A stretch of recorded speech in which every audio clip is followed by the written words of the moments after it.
Hoy vamos a ver el vector momento de fuerza o torque como vector o torca como vector. Bien, ¿qué es esto de torca como vector? En el video anterior habíamos visto que cuando teníamos una tuerca que la hacíamos girar por un punto O con una llave, en este caso número 27, y aplicábamos una fuerza en un punto P, de modo que este punto P tiene un vector posición con respecto al eje de rotación R.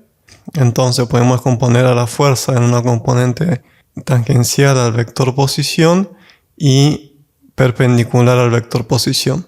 Si se fijan, este es el radio del círculo que forma este punto P si lo hacemos girar. El ángulo φ que forma el vector posición con el vector fuerza nos permitía calcular que la componente radial de la fuerza era la fuerza por el coseno de φ y la componente tangencial de la fuerza era la fuerza por el seno de φ. Si vemos, acá la única fuerza que generaba momento de torsión, torca o momento de fuerza es la fuerza tangencial. Porque la fuerza radial, como vemos, no tiene brazo de palanca, entonces no genera rotación. Ahora, si trazábamos una recta en la dirección del vector fuerza, es decir, la línea de acción de la fuerza, y bajábamos hasta llegar a una recta perpendicular con el eje de rotación, encontrábamos a L, que era el brazo de palanca, que como vemos es la magnitud del vector posición por el seno de φ. Y a partir de ahí habíamos definido la magnitud de la torca como la magnitud de la fuerza por la magnitud del vector posición por el seno del ángulo φ. Y así habíamos definido la magnitud de la torca. Pero habíamos mencionado que R por F por el seno de φ es el producto vectorial del vector posición por el vector fuerza. Es decir, el producto vectorial entre este vector posición apuntando hacia el punto donde se aplica la fuerza por el vector fuerza. De esta forma podemos decir que si una fuerza F actúa en un punto que tiene un vector posición R con respecto a un origen O, la torca tau de la fuerza con respecto a el eje de rotación es la cantidad vectorial tau, el vector tau que lo podemos nombrar como torca, torque o momento de fuerza es igual al vector posición por producto vectorial por el vector fuerza. Y como esto es un vector, esta es la definición del vector torca.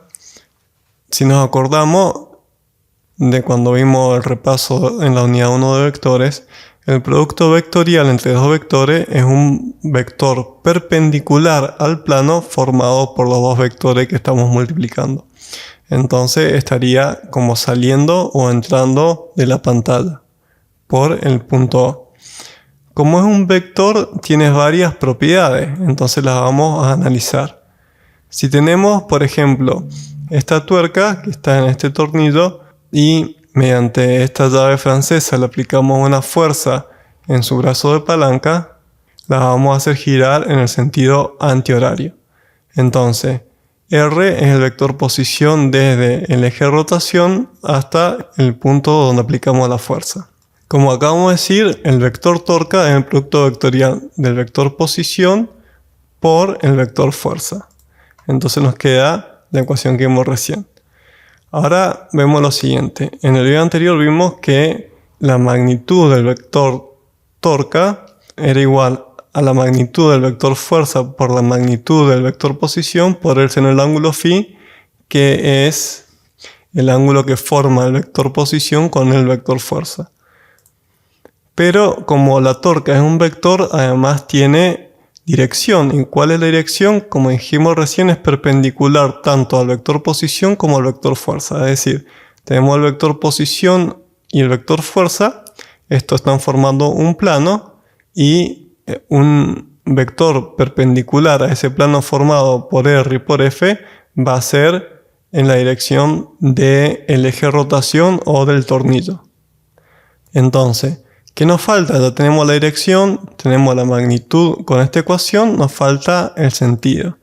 Y el sentido, como en todo producto vectorial, está dado por la regla de la mano derecha. ¿Qué es lo que vamos a hacer? Vamos a hacer lo siguiente, vamos a poner la mano derecha abierta en el sentido y dirección del vector posición.